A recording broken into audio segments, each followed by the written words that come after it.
таңғалып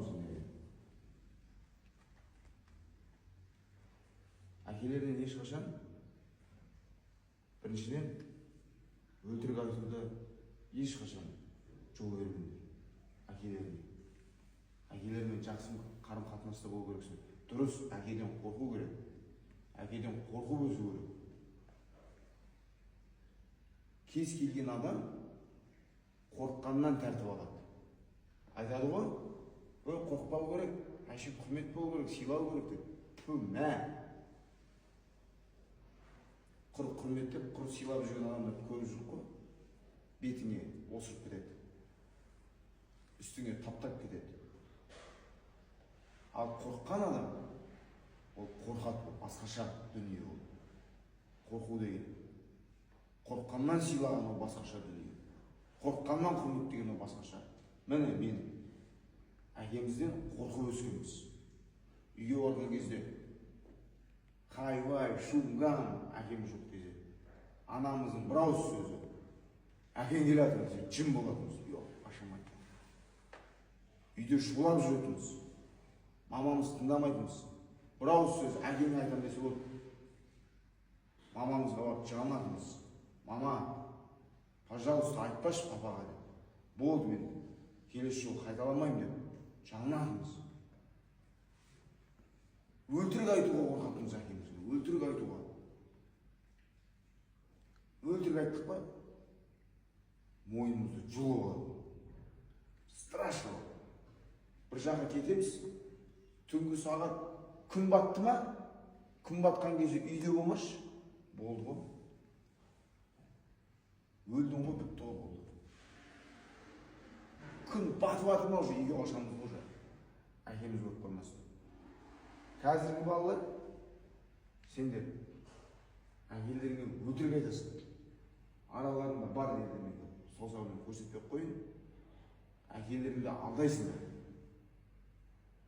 Әкелеріңмен ойнап, әкелеріңді жындырыңдарасыңдар. Вот сол дұрыс емес.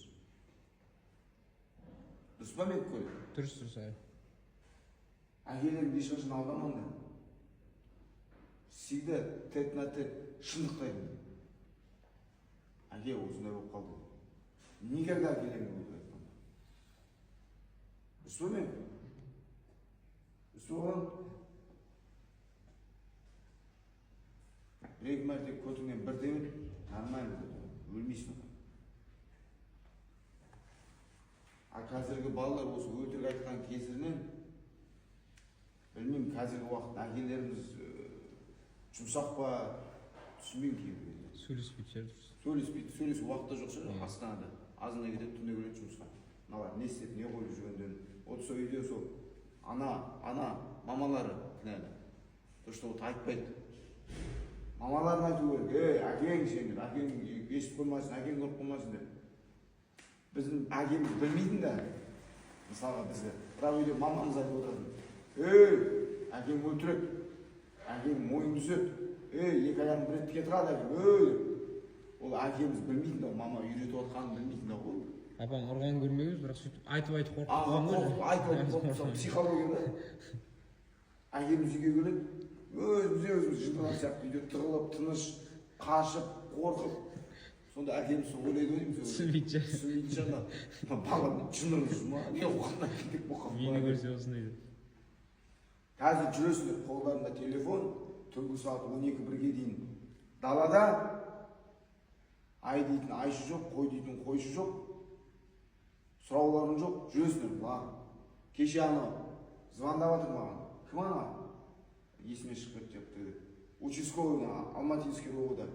Мега Щекойден түнгі сағат 10:30-да шыққан. 16 жасар балам кетіп қалған, маған звондап тұр. Ағай мені алып кетіңізші деді. Не істеуші десе? Мен мама-папам неде дейді жаңағы. Павлодарға кетіп қалған, кинодан шығып мені алып кетті дейді. Дұрыс, жат дедім. Жаңағы участковый жігіттер жайында сөйлесіп таниды ғой, звондап еді жігіттер. Мен оқушым еді, бізге әке шешесі керек дейді. Әке шешесі Павлодарға кетіп кетті, мен бапкерінің тренері. Өтініш кеп алып кетіңіз онда дейді. Түнгі сағат 12-де бардым, соны шығарып үйіне апардым, мысалы. Жүресіңдер солар бағып. Вот сол әкелеріңнен сол қорықсаңдар, аналарыңнан қорықсаңдар, енді аналарынан қорықпайсыңдар ғой, аналарың сыйласыңдар, әкелеріңді қорықсаңдар, вот сол түнгі сағат әкем кетіп қалды, шешем кетіп қалды, Павлодарға деп жүрмейтіндер сол түнгі сағат 10:30-11-де киноға барып, құлақтан теуіп қойып. Вот қорқыныш жоқ. Қорқыныш болмағаннан кейін беспредел начинается. Әкеден қорқу керек. Өмір бақи әкеден қорқып өскен шешем. Әлі әкемнен қорқамын. Жасым 40-та келді өзім. Ей, шешеңіз, ой, ау, папа, не болып қалды деп шешем. Ей, шешеңнің баласы деген кезде діріліп кетім көрдім. Енді қазір енді жасы 60-ға келіп қалған кісі ғой, 60-тан асып барады уже. Уже анау бала кезінен таланып жаңа қорықпайсың ғой, жасы өзіңдегі мужиксің уже. Просто сол қорқыныш қалып қалған да. Фундамент қалып қалған. Әкең бір ойласа, ойбай, ау, бол. Өйстіп жүрміз. Түсінікті ма? Никогда естімейтін болайын. Әкелеріңді алдамаңдар. Әкелеріңді алдасыңдар, тағы да естейін. Қана. Ассаламағалейкум, уағалейкум ассалам. Қосатын бір нәрсең бар ма? Жоқ. Сол әкеміздің қорыққан арқасынан уақытылы үйде жатып, уақытылы сабағымызға батып, өмірде адаспай, әкеміздің арқасында сол, әкемізден қорыққан арқасында адам болып жүр. Ішімдік ішпей, темекі шекпей, әкемнің сонда бір ауыз сөзімен никогда ұмытпаймын. Маған айтатын, балам, темекі шеккеніңді көрейін, ерніңді тік тастайын деген маған. Бір ауыз сөз.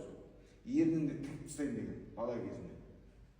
Аузыңды бұзып, ерніңді тік тастайын. Бір ауыз сөз болды ғой. Өмірі темекі деген бәлені көрмей өттік қой. Өмірі жасымыз 40-қа келді әлі. Темекі деген бәлені қорқамыз. Вообще фундаментті. Балам, ішкеніңді көрейін, мойныңды жұлам. Домасың ғой болып сөз. Әкеңнен қорқасың да, Сталин сәттетін да ол кәдімдей. Бір бәле ұнамай қалма, кістенке. Сталин бәрін атып тастайды ана.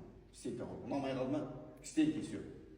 Убрали человека дейді болды. Сол сияқты әкеміз Сталин етіміз үшін. Сталин кімеген білесіңдер ма? Білмейтін. Кім Сталин? Кім біледі қолын көтерді? Ешкім білмей ма Сталинді? СССР басы. Вот сендерді Сталиндерін менмін. Бүгіннен басып Сталинмен танысамыз, тарихты оқимыз. Все.